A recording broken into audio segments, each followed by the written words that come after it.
বেশ কয়েকদিন ধরেই পশ্চিমবঙ্গে দেখা যাচ্ছিল যে সরকারি জায়গা যারা জবরদখল করে রেখেছে সেগুলোকে উচ্ছেদ করার একটা প্রশাসন প্রচেষ্টা চালাচ্ছেন। প্রশাসন বলতে স্থানীয় থানা কিংবা আমলা আধিকারিকরা। এই উচ্ছেদ কখনো বুলডোজার দিয়ে ভাঙা হচ্ছে জবরদখল করার জায়গা। মাননীয় মুখ্যমন্ত্রী তিনি নির্দেশ দেওয়ার পরে তিনি আবার প্রশাসনকে বলেছেন যে 1 মাসের সময় নিয়ে ধীরে সুস্থে, একমাত্র গরিব মানুষদের কারোর অন্ন কেড়ে নেওয়ার ইচ্ছা ওনার নেই, কিন্তু যেভাবে শহরকে নোংরা করা হচ্ছে কিংবা সরকারি জমি অবৈধভাবে যারা দখল করে রেখেছে সেগুলো খুব ভালো করে পর্যবেক্ষণ করে তাদেরকে অবশ্যই সরকারি জমি খালি করে দিতে হবে। আমরা লক্ষ্য করলাম আমাদের বাংলার মুখ্যমন্ত্রী কতটা মানবিক, যে উনি পরিষ্কার বললেন যে কোনো গরিব মানুষের ওনার খাবার বা অন্ন সংস্থানের জায়গা কেড়ে নেওয়ার ওনার উদ্দেশ্য নয়। প্রশাসন বা সরকারকে বললেন যারা প্রকৃত এখান থেকে সংসার চালান বা এখান থেকে রোজগার করে জীবনযাপন করেন তাদের জন্য সুনির্দিষ্ট বন্দোবস্ত করে, আর উচ্ছেদটা তাদেরকেই করতে হবে যারা অনৈতিকভাবে, যাদের একমাত্র সংস্থান এগুলো নয়, শুধু উপার্জন বাড়ানোর কারণে এরকম কলকাতার বহু রাস্তায় বড় বড় বিপণী আছে, বড় বড় দোকানদার রয়েছে, তারা দোকানের সামনেটা দখল করে বসে আছেন। তাদের বিরুদ্ধে কিন্তু কড়া ব্যবস্থা গ্রহণ করতে বলেছেন। আমরা লক্ষ্য করে দেখি কলকাতা সহ সারা পশ্চিমবঙ্গ জুড়ে আমাদের আশেপাশের রাজ্যগুলো থেকে বহিরাগত যারা এখানকার বসবাসকারীই নয়, তারা এসে কলকাতার রাজপথ কিংবা কলকাতাটা জুড়ে পুরোটাই প্রায় দখল করে বসে রয়েছে। আজকে মাননীয় মুখ্যমন্ত্রী তাদের বিরুদ্ধে যদি ব্যবস্থা নিতে বলে থাকেন, আমরা আনন্দিত, আমরা খুশি। আমরা বহু অংশেই দেখেছি Burrabazar, Canning Street, New Market জুড়ে অন্য রাজ্য থেকে আসা কোনো একজন ব্যক্তি, তিনি কোনো কারণে এখানে জায়গা পেয়েছিলেন, দোকানদারি করছিলেন, তিনি নিজের ক্ষমতা কিংবা নিজের সুযোগ কাজে লাগিয়ে উনি এই পশ্চিমবঙ্গের বাইরে ওনার রাজ্য থেকে বহু মানুষকে ধরে নিয়ে আসছেন যারা হয়তো এখানকার বাসিন্দাই নয়, যাদের এখানে কোনো কন্ট্রিবিউশন নেই, কিন্তু রাস্তা একের পর এক দখল করে ফেলেছেন। আজকে এই বাংলায় যারা বসবাসকারী, কলকাতার বহু রাস্তা রয়েছে ক্যানিং স্ট্রিট সহ, সেখানে তারা ভালোভাবে হেঁটে যেতে পারেন না। আজকে আমাদের ভাষা, আমাদের ভৌগোলিক চরিত্র এই পশ্চিমবঙ্গের এরা বদলে দিতে চাইছে। আজকে কলকাতার বহু জায়গায় আছে যেখানে স্পষ্ট বাংলা ভাষায় কথা বলা যায় না, বাংলা ভাষায় কথা বললে অপমান জোটে। আজকে এই রাজ্যের বসবাসকারী তারা রোজগার করার কোনো জায়গা পাচ্ছেন না, কিন্তু অন্য রাজ্য থেকে আত্মীয় স্বজন পরিজনদেরকে নিয়ে এসে একের পর এক ফুটপাত কিংবা রাস্তা দখল করে যারা ব্যবসা করছেন তাদেরকে উচ্ছেদ করা উচিত। ধন্যবাদ জানাই মুখ্যমন্ত্রীকে এবং পশ্চিমবঙ্গের প্রশাসনকে যে মুখ্যমন্ত্রীর কথা শুনে যদি এদেরকে সঠিকভাবে উচ্ছেদ করা হয়, যাতায়াতের রাস্তাটা পরিষ্কার করা হয়। এবং আজকে যারা নাকে কান্না কাঁদছেন তাদেরকে বলবো একটু সার্ভে করে দেখুন, কিংবা যদি যাতায়াত করেন তাহলে কতজন বাংলার স্থানীয় মানুষ এই কলকাতার রাস্তায় কিংবা সারা রাজ্যে ফুটপাত দখল করে রয়েছেন, আর কতজন ভিন রাজ্যের মানুষ দখল করে রেখেছেন। আজকে মুখ্যমন্ত্রী মানবিক হিসেবে তবু বলেছেন যে যাদের একমাত্র এখান থেকে রোজগার করে জীবনযাপন করেন তাদেরকে যেন কোনোভাবে বিরক্ত না করা হয় কিংবা তাদের বিকল্প ব্যবস্থা যেন করা হয়।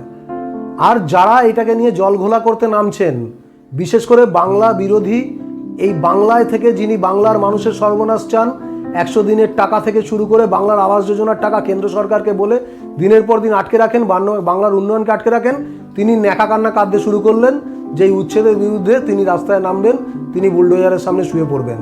এটা উত্তরপ্রদেশ নয়, এখানকার মুখ্যমন্ত্রীর নাম মমতা বন্দ্যোপাধ্যায়, যিনি মমতাময়ী, তিনি বুলডোজার দিয়ে কাউকেই অন্যায়ভাবে উচ্ছেদ করবেন না। কিন্তু হ্যাঁ, বাইরের রাজ্য থেকে এসে যারা জোর করে এটা দখল করে রয়েছে, বাংলার ভূমি, বাংলার জায়গা জোর করে দখল করে রেখেছে, আমরা মুখ্যমন্ত্রীর সঙ্গে একমত যে তাদেরকে এখান থেকে উচ্ছেদ করা হোক এবং রাস্তাঘাট পরিষ্কার করা হোক।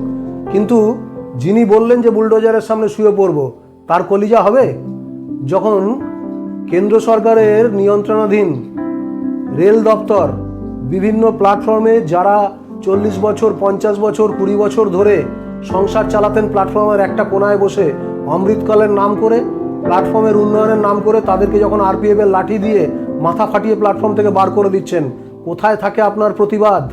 কোথায় থাকে বাংলা বিরোধী নেতা, বাংলার বিরোধী দলনেতা? কোথায় থাকে তখন আপনার প্রতিবাদ?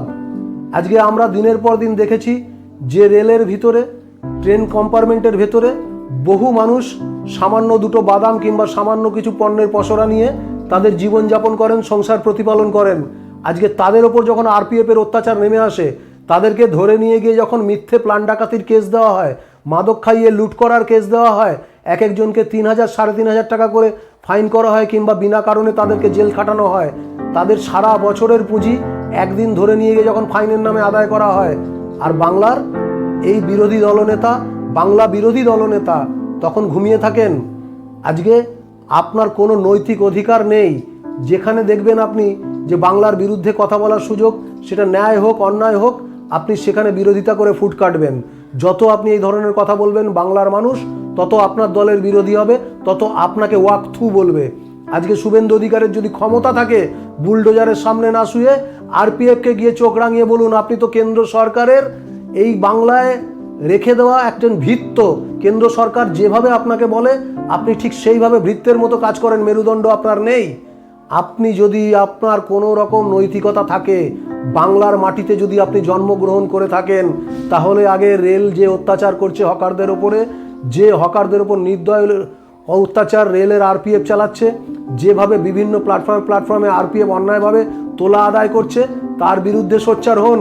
রেল মন্ত্রককে বলুন যে এতগুলো মানুষ যারা দিনের পর দিন প্ল্যাটফর্মে কিংবা রেলের কম্পার্টমেন্টের ভেতরে জীবন জীবিকা নির্বাহ করছে, আজকে মমতা বন্দ্যোপাধ্যায় যেমন বিকল্প ব্যবস্থা কিংবা সুনির্দিষ্ট ব্যবস্থা তাদের আয় সুনিশ্চিত করে রাজপথকে পরিষ্কার করতে বলছে, আপনার যদি ক্ষমতা থাকে, আপনি যদি প্রকৃত মানুষ হন, যদি এই বাংলার মাটিতে আপনি জন্মগ্রহণ করে থাকেন, রেলকে বলুন হকারদের পুনর্বাসন দিতে, কিংবা যারা রেল কম্পার্টমেন্টের ভেতরে হকারি করে খাচ্ছে তাদেরকে দীর্ঘদিনের তাদের যে দাবি রেল মন্ত্রকের কাছে, যে তাদেরকে সুনির্দিষ্ট লাইসেন্স দিয়ে তাদেরকে মাথা তুলে কাজ করে দেওয়ার সুযোগ করে দেওয়া হোক।